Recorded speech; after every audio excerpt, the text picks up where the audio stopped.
السلام علیکم ورحمۃ اللہ وبرکاتہ۔ نحمده ونصلي على رسوله الكريم، اما بعد فاعوذ بالله من الشیطان الرجیم، بسم اللہ الرحمن الرحیم۔ لقد كان لكم في رسول الله اسوة حسنة، وقال الله تبارک وتعالى في الآخر انك لعلى خلق عظيم، صدق اللہ مولانا العظیم وصدق رسول النبی الامین المتین المعین الکریم، ونحن على ذلك لمن الشاهدين والشاکرین والحمد للہ رب العالمین، آمین یا رب العالمین۔ تو سننے سنانے سے پہلے آئیے ہم اور آپ مل کر بڑی تیزی کے ساتھ آقا نامدار دونوں عالم کے مدنی تاجدار مکی شہنشاہ رحمت عالم جانے کائنات عالم سید الانبیاء امام الانبیاء راحت اشقاء مراد مصطفیٰ شمس العارفین سراج الصالحین محبوب رب العالمین کی بارگاہ میں جس طریقے سے میں اپنی غلامی کا ثبوت پیش کر رہا ہوں، ہم اور آپ مل کر کے اپنے محبوب کی بارگاہ میں آئیے درود و سلام پڑھیں۔ الصلاۃ والسلام علیک یا رسول اللہ، الصلاۃ والسلام علیک یا حبیب اللہ، الصلاۃ والسلام علیک یا نبی اللہ، الصلاۃ والسلام علیک یا قاسم رزق اللہ، الصلاۃ والسلام علیک یا شفیعنا یوم الجزا صلی اللہ تعالی علیہ وآلہ وسلم۔ ہر درد کی دوا ہے صلی علی محمد، ہر درد کی دوا ہے صلی علی محمد، تعویذ ہر بلا ہے صلی علی محمد۔ آئیے اسی بات پہ عمل کرتے ہوئے ایک مرتبہ اور جھک جھک کر درود پاک پڑھیں۔ اللہم صلی علی سیدنا مولانا محمد وآلہ وسلم دائمۃ بدوام ملک اللہ، صلاۃ والسلام علیک یا حبیب اللہ صلی اللہ تعالی علیہ وآلہ وسلم۔ پیارے آقا کریم صلی اللہ تعالی علیہ وآلہ وسلم کے پیارے پیارے دیوانوں، یہ زندگی نبی کی ہے اور ہم دنیا میں آئے بھی ہیں اپنے نبی کے لیے۔ زندگی کا ایک ایک لمحہ ہی نہیں بلکہ کائنات کا ایک ایک ذرہ رب کائنات نے اپنے محبوب کی محبت میں پیدا فرمایا۔ اللہ والوں کی زندگی کا جب آپ مطالعہ کرو گے تو ان کی زندگی کا ہر ایک سرمایہ عشق رسول پر ہی جاگزی رہا کرتا تھا۔ جو کچھ بھی وہ کیا کرتے تھے اپنے محبوب کی محبت میں کیا کرتے تھے۔ میں آپ کو بتاتا چلوں کہ اللہ کے رسول صلی اللہ تعالی علیہ وآلہ وسلم مدینے کی ایک گلی سے گزر رہے تھے، آپ کے ساتھ صحابہ کرام کی جماعت بھی تھی۔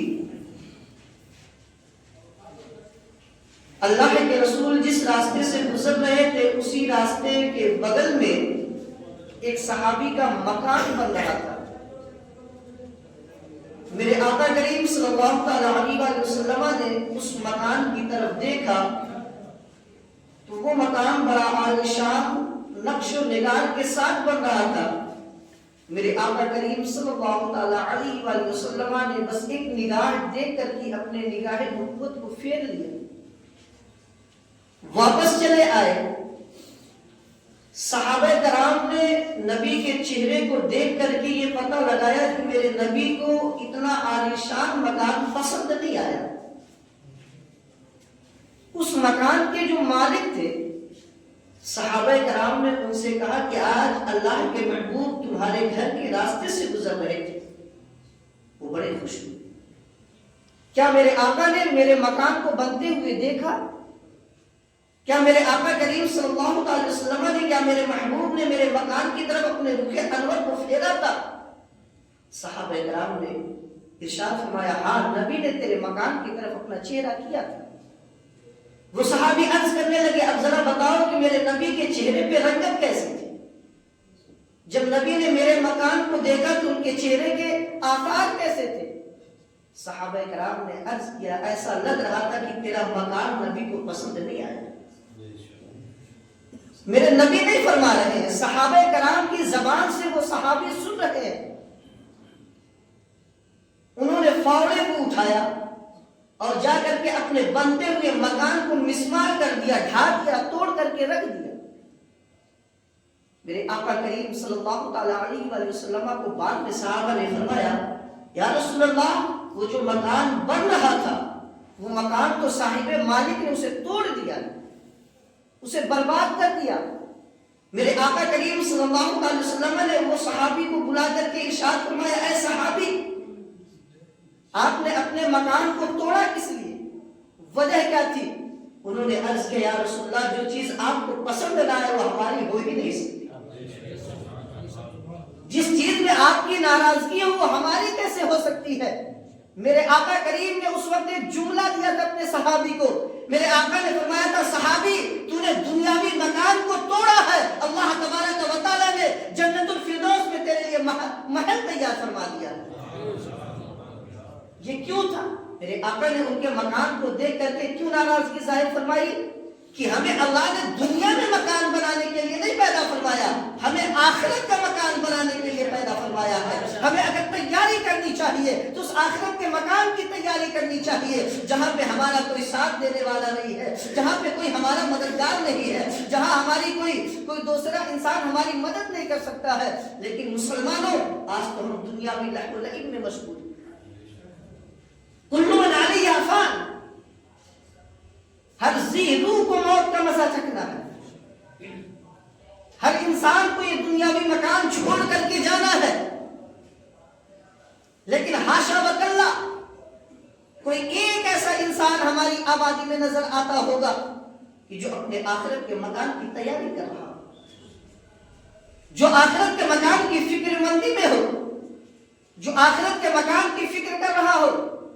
نہیں مسلمانوں یہ دنیا کی شہرت ہے، یہ دنیا کی عزت ہے، یہ دنیا کے مکان اور محلات یہی رکھے رہ جائیں گے۔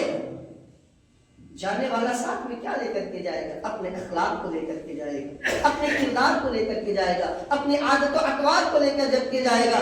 آؤ کائنات کے سب سے بہتر اخلاق والے نبی کی بات بتاؤ۔ دنیا میں تو لوگوں نے بہت لوگوں سے محبت کی ہے، بہت سے لوگوں نے محبتوں کی مثالیں بھی دنیا میں آباد رکھی۔ یہ تاج محل ایک محبت کی نشانی ہے۔ کسی نے اللہ کی محبت میں کوئی نشانی چھوڑی ہے، کوئی دنیا کی محبت میں کوئی نشانی چھوڑی ہے، کسی نے اپنے محبوب کی محبت میں محل بنایا ہے، کوئی اپنے محبوب کی محبت میں نہریں کھدائی ہے۔ لیکن دنیا میں ایک میرے محبوب کی ذات پاک ہے، ایک نبی کے محبوب کی ذات پاک ہے، ایک ہمارے نبی آخر الزمان کی ذات پاک ہے کہ ان کے محبت میں جو مثالیں دنیا میں قائم کی گئی ہے نہ آج تک مل رہی ہے نہ صبح قیامت تک ملتی رہے گی۔ یہ دنیا کس لیے آباد کی گئی ہے؟ میرے محبوب کی محبت میں آباد کی گئی ہے۔ یہ آسمان کی بلندیاں کس لیے ہے؟ یہ اپنے محبوب کی محبت میں پیدا کی گئی ہے۔ یہ جنت الفردوس کا وعدہ کس لیے دیا گیا ہے؟ یہ اللہ نے اپنے محبوب کی محبت میں کیا ہے۔ آؤ میں آپ کو بتاتا چلوں، دنیا میں بہت ساری محبت کی مثالیں ہیں، لیکن کوئی ایک مثال لے آؤ، کوئی ایک ایگزامپل دنیا میں لا کر کے دے دو کہ کسی نے اپنے محبوب کی محبت میں اس کے لعاب دہن کو بھی اپنے جسموں پہ ملا ہو۔ کوئی ایسا محبوب دنیا میں ہو ہی نہیں سکتا کہ اپنے چاہنے والے، اپنے محبت کرنے والے کے تھوک کو اپنے جسم پہ ملا ہو۔ لیکن چلو مدوسہ کے لوگوں، مدینے کی دھرتی پہ لے کر کے چل رہا ہوں، میرے آقا کریم صلی اللہ علیہ وسلم اپنا لعاب دہن زمین پہ گراتے ہیں کہ اس سے پہلے صحابہ اپنے جسموں پہ مل لیا کرتے ہیں، اور صرف ملتے ہی نہیں ہے بلکہ کہتے ہیں کہ ہمارا ایمان کامل ہے کہ اب جہنم کی آگ ہمارے لیے حرام کر دی گئی ہے۔ مسلمانوں یہ مثال کہاں سے آ رہی ہے؟ میرے آقا نے عرض پوچھا تھا ان صحابہ سے، میرے آقا نے ارشاد فرمایا تھا کہ اے صحابہ کس چیز نے تم پہ اس کو اجاگر کیا، کس چیز نے آپ کو اس پہ آمادہ کیا کہ میرا تھوک، میرا لعاب دہن اپنے چہروں پہ مل رہے ہو، اپنے جسموں پہ مل رہے ہو؟ انہوں نے فرمایا تھا اللہ اور اس کے رسول کی محبت نے ہمیں اس چیز پہ آمادہ کیا۔ اسی لیے اللہ فرماتا ہے قل ان کنتم تحبون اللہ فاتبعونی یحببکم اللہ، اگر تم اللہ سے محبت کر رہے ہو تو میرے محبوب کی اطاعت کرو۔ من یطع الرسول فقد اطاع اللہ، کہ جو اللہ سے محبت کرتا ہے، وہ جو اللہ کی اطاعت، جو رسول کی اطاعت کرتا ہے، گویا وہ اپنے اللہ کی اطاعت کرتا ہے۔ لیکن نہیں مسلمانوں، آج تو ہم دنیا کی لہو و لعب اور دنیا کی آزمائشوں میں ایسا گھرے ہوئے ہیں کہ ہمیں اللہ اور اس کے رسول کی فرما برداری کا کوئی پاش و لحاظ نہیں۔ آپ کے سامنے جنازہ رکھا ہوا ہے،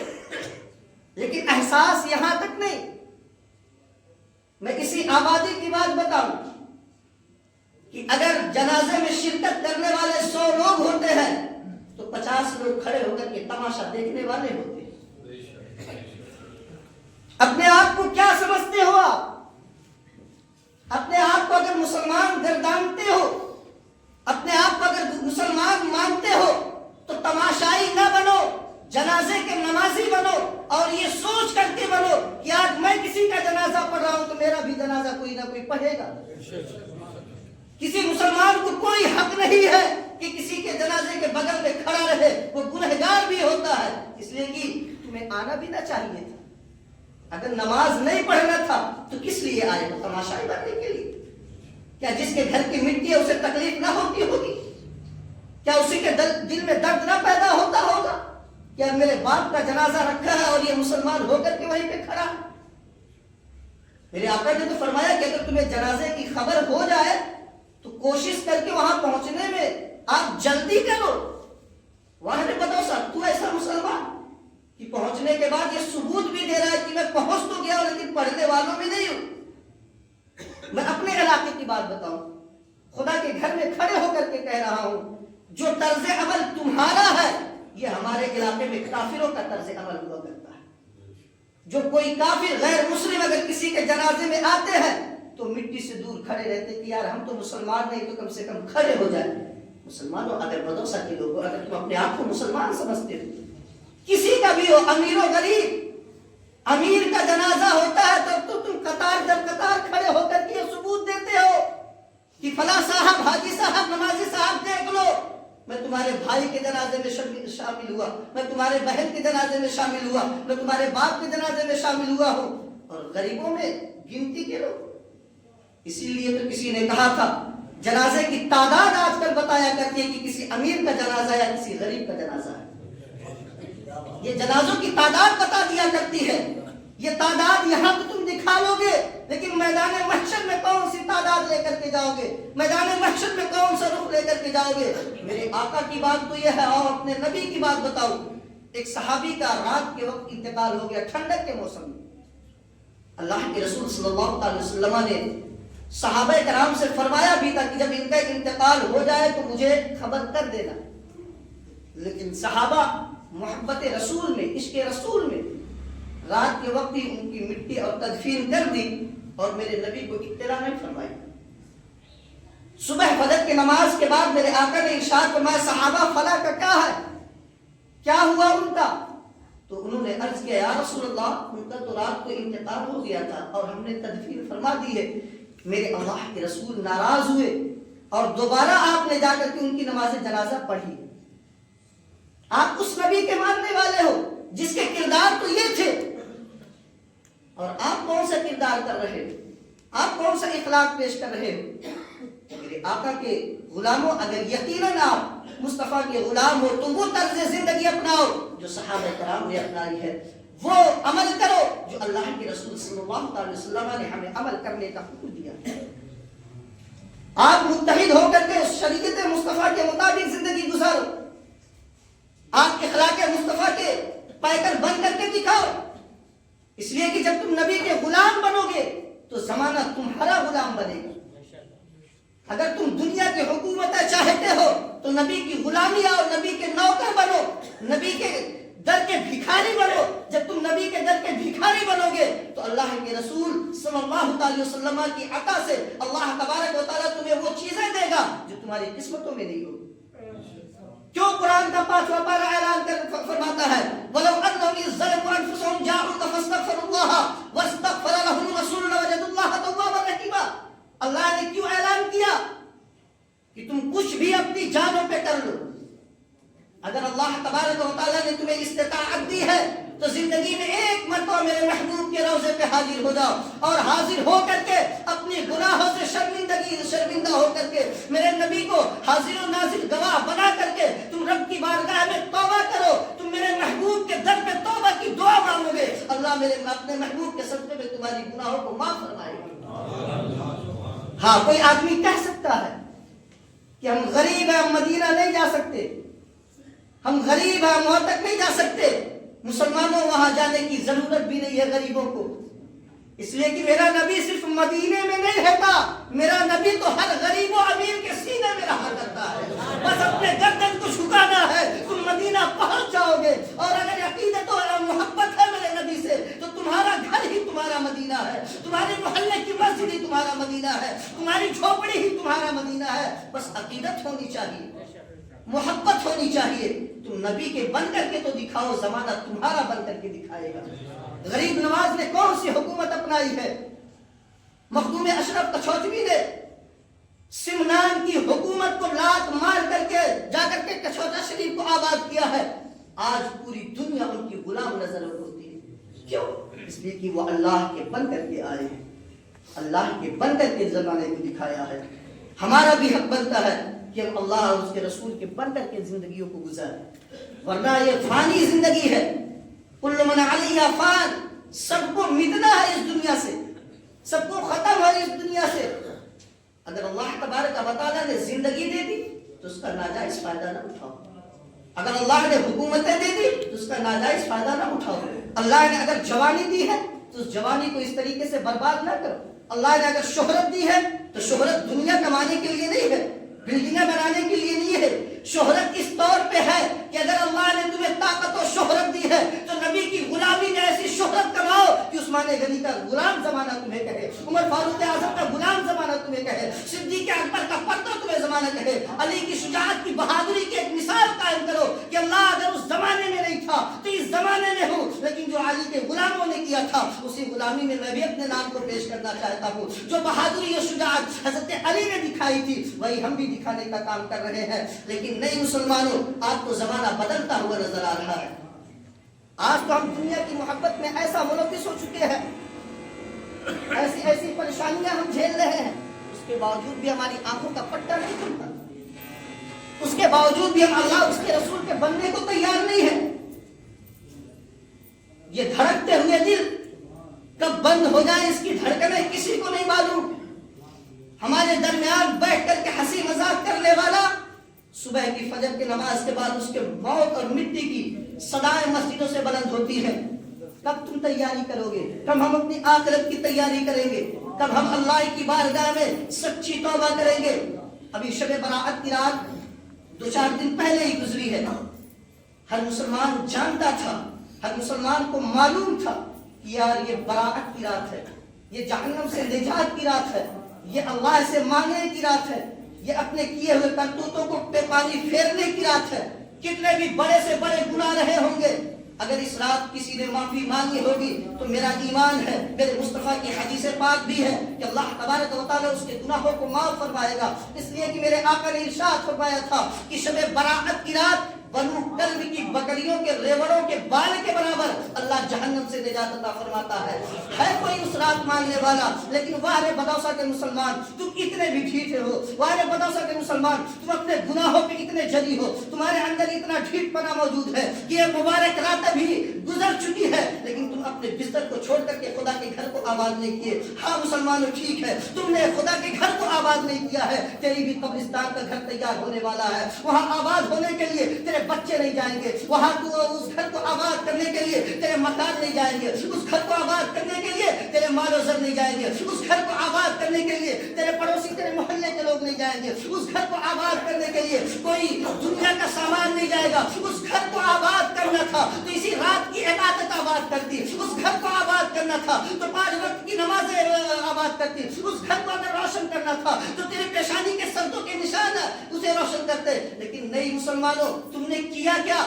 ابھی جمعہ سے پہلے مجھے خبر دی گئی کہ شہیدن کے اندر جو اینٹ رکھی تھی مزار شریف کی وہ بھی تم نے اپنے آبا و اجداد کی قبروں پہ لگا لیا، وہ بھی تم نے اپنے آبا و اجداد کی قبروں پہ لگا لیا ہے۔ لگانے والے تجھ سے میں پوچھتا ہوں، تیرے باپ کی جاگیر نہیں تھی، وہ کسی ولی کے نام پہ کسی غریب کے ہاتھوں کا دیا ہوا ایک اینٹا تھا، کیا حق بنتا ہے تمہیں لگانے کا؟ کیا حق بنتا ہے تمہیں استعمال کرنے کا؟ جن لوگوں نے بھی استعمال کیا کان کھول کر کے سن لے، اگر اپنے باپ کو عذاب سے بچانا چاہتے ہیں تو جتنی جلدی ہو سکے اس اینٹ کو نکال کر کے رکھ دے یا اس اینٹ کا پیسہ کمیٹی کے لوگوں کو عطا فرما دے۔ کہاں سے تمہارے اندر اتنے جری جری گناہ آتے ہیں؟ شرمندگی محسوس ہوتی ہے کہ یار اتنے بڑے بڑے گناہ کر کے تمہارے رونگٹے کھڑے نہیں ہوتے؟ کسی دنیا دار کے گھر کے سامان کو چوری کر تو ٹھیک ہے، اس اللہ کے ولی کے گھر کے مزار کو تو وہاں سے سامان چوری کرتا ہے جس کی گواہی کے لیے دنیا کے کسی گواہ کی ضرورت نہیں۔ اگر یقیناً تم اس کو اللہ کا ولی مانتے ہو، صاحب مزار کو، تو وہاں تو جاتے وقت یار تمہارے پیروں تلے سے زمین کھسکنی چاہیے تھی، وہاں جاتے وقت تمہارے رونگٹے کھڑے ہونے چاہیے تھے، وہاں جاتے وقت تیرے جسم میں ایک کپکپی نظر تاری ہونی چاہیے تھی کہ یار میں دنیا دار کے گھر پہ نہیں آیا ہوں، ایک اللہ کے دوست کی مزار پہ آیا ہوں، وہ دنیا کے ظاہر اور باطن دونوں کو دیکھ رہا، لیکن نہیں، بس یہ سوچ لیا یہی دنیا ہے۔ اس اینٹ کی حیثیت کیا ہے؟ اپنے باپ کی جاگیر پہ تو تلے تنہا تو مالک بنا بیٹھا ہے، اپنے باپ کی وراثت پہ تو مالک بنا بیٹھا ہے۔ اگر تجھے اپنے باپ کی قبر سے اتنا ہی محبت تھی تو کہیں سے اینٹ خرید کر کے سجایا ہوتا، تب تو معلوم ہوتا کہ ہاں تو نے محبت دکھائی، تب تو پتہ چلتا ہاں یار جس چیز کے جس کی ملکیت کا میں وارث بنا بیٹھا ہوں، اس کے لیے میں نے شب برات کی رات 100 اینٹیں خرید کر کے اس کی قبر کو سجایا تھا، اس کے آخری مکان کو سجایا تھا۔ لیکن واہ، شرم بھی نہیں ہے تمہیں گناہ کرنے پہ۔ میرے آقا نے فرمایا تھا قرب قیامت ایک زمانہ آئے گا کہ لوگ گناہ ٹھٹائی کے طور پہ کریں گے، فیشن کے طور پہ کریں گے۔ اللہ کے واسطے ایسے گناہوں سے پرہیز کریں۔ کیوں میرے آقا نے فرمایا تھا کہ علماء کے قریب رہو؟ اگر تم علماء کے قریب رہتے تو دعویٰ ہے کہ یہ گناہ تم نہیں کرتے۔ اگر تم اللہ کے بندوں کے قریب رہتے، اللہ والوں کے قریب رہتے، تو تمہارے ذہن میں اگر ایسی سوچ پیدا ہوتی تو اس عالم سے کبھی نہ کبھی گفتگو تو ضرور کر لیتے، پوچھ لیتے۔ لیکن نہیں، میرے آقا نے فرمایا تھا کہ جو عالموں سے جتنا دور رہے گا وہ جہنم سے اتنا ہی قریب رہے گا، اور جو عالموں کے جتنا قریب رہے گا وہ جہنم سے ہی اتنا دور رہے گا۔ اس لیے کہ یہ دنیا میں عالم اپنے باپ کی جاگیر پہ نہیں بلکہ رسول پاک کی سنتوں پہ عمل کرانے کا کام کرتے ہیں۔ میرے اعمال کتنے بھی گندے ہو لیکن مسجد میں کھڑے ہو کر کے میں اپنے اعمال کا ذکر نہیں، رسول پاک کی حدیثوں کا ذکر کرتا ہوں، قرآن پاک پہ عمل کرنے کا ذکر کرتا ہوں۔ جب بھی کوئی عالم کسی سے گفتگو کرتا ہے تو اللہ اس کے رسول کی گفتگو کیا کرتا ہے، اور جب تمہیں کوئی حکم دیا کرتا ہے تو رسول پاک کا حکم دیا کرتا ہے۔ جب تم اس کے کردار کو دیکھو گے ٹھیک ہے، لیکن جب اس کی زبانوں کو دیکھو گے تم اللہ اس کے رسول پہ عمل کرنے والے بنو گے۔ یہ ہوتا ہے عالم کے قریب ہونے کا نتیجہ۔ میرے آقا نے فرمایا تھا یا تو دنیا میں عالم دین بن جا، یا تو عالم دین کے پاس بیٹھنے والا بن جا، یا تو اس سے محبت کرنے والا بن جا، اور یا تو اسٹوڈنٹ دین کا بن جا، یعنی طالب علم بن جا۔ یہی 4 چیزیں میرے آقا نے فرمائی تھی کہ ایک مسلمان کے لیے دنیا میں 4 ہی چیزیں جائز ہے، یا تو عالم دین بن جائے، یا تو علم دین مصطفیٰ کا سیکھنے والا بن جائے، یا تو ان کے قریب بیٹھنے والا بن جائے، یا ان سے محبت کرنے والا بن جائے۔ ان 4 میں سے اگر تم نہیں ہو، 4 میں سے کوئی ایک نہیں ہو، تو میرے آقا نے اعلان فرمایا تھا، مدینے کے آقا نے اعلان فرمایا تھا، آمنہ کے لال نے اعلان فرمایا تھا، محمد عربی صلی اللہ علیہ وسلم کا اعلان ہے کہ اگر ان 4 میں تم کوئی نہیں ہو تو تم برباد ہو، تم ہلاک ہو گئے ہو۔ مسلمانوں، اب آپ اپنے نامہ اعمال کا محاسبہ کرو، آپ اپنی زندگی کو دیکھو کہ تم کس کیٹیگری میں آتے ہو۔ اگر عالم دین نہیں ہو تو کم سے کم دین سیکھنے والے بن جاتے۔ دین سیکھنے کی کوئی عمر نہیں ہے، کوئی ضروری نہیں کہ تم عالم دین بنو، حافظ قرآن بنو، کم سے کم اپنی نمازوں کے صحیح کرنے والے ہی بن گئے ہوتے، اپنے غسل کے فرائض کو سیکھنے والے ہی بن گئے ہوتے، نماز کے واجبات و فرائض کے سیکھنے والے ہی بن گئے ہوتے۔ اگر تم اتنا بھی نہیں بن پائے اپنے دنیا کی محبت میں تو کم سے کم کسی عالم سے محبت کرنے والا ہی بن گئے ہوتے۔ لیکن اللہ نے تمہیں یہ بھی توفیق نہیں دی۔ ہاں، یہ تمہاری چاہت، تمہاری کامیابی نہیں۔ اٹھا قرآن کریم، اللہ فرماتا فَلَوْلَا نَفَرَ مِن كُلِّ فِرْقَةٍ مِّنْهُمْ طَائِفَةٌ لِيَتَفَقَّهُوا فِي الدِّينِ وَلِيُنذِرُوا قَوْمَهُمْ إِذَا رَجَعُوا إِلَيْهِمْ لَعَلَّهُمْ يَحْذَرُونَ۔ ہر خاندان سے ایک عالم دین ہونا چاہیے۔ میرے آقا نے فرمایا تھا مَن يُرِدِ اللَّهُ بِهِ خَيْرًا يُفَقِّهْهُ فِي الدِّينِ۔ اللہ جس خاندان والوں کی آخرت کو بہتر بناتا ہے اس کے خاندان میں عالم دین پیدا فرماتا ہے۔ اگر تمہاری خاندانوں میں نہیں ہے، تم بہت بڑے کروڑ پتی، بہت بڑے بزنس مین ہو، تو یہ نہ سوچ لینا کہ یار میں بہت کامیاب ہوں. اللہ اس کے رسول کی نگاہ میں تم کامیاب نہیں، تم برباد ہو، اس لیے کہ تو نے اپنے بیٹے کو ڈاکٹر تو بنا دیا ہے، انجینئر تو بنا دیا ہے،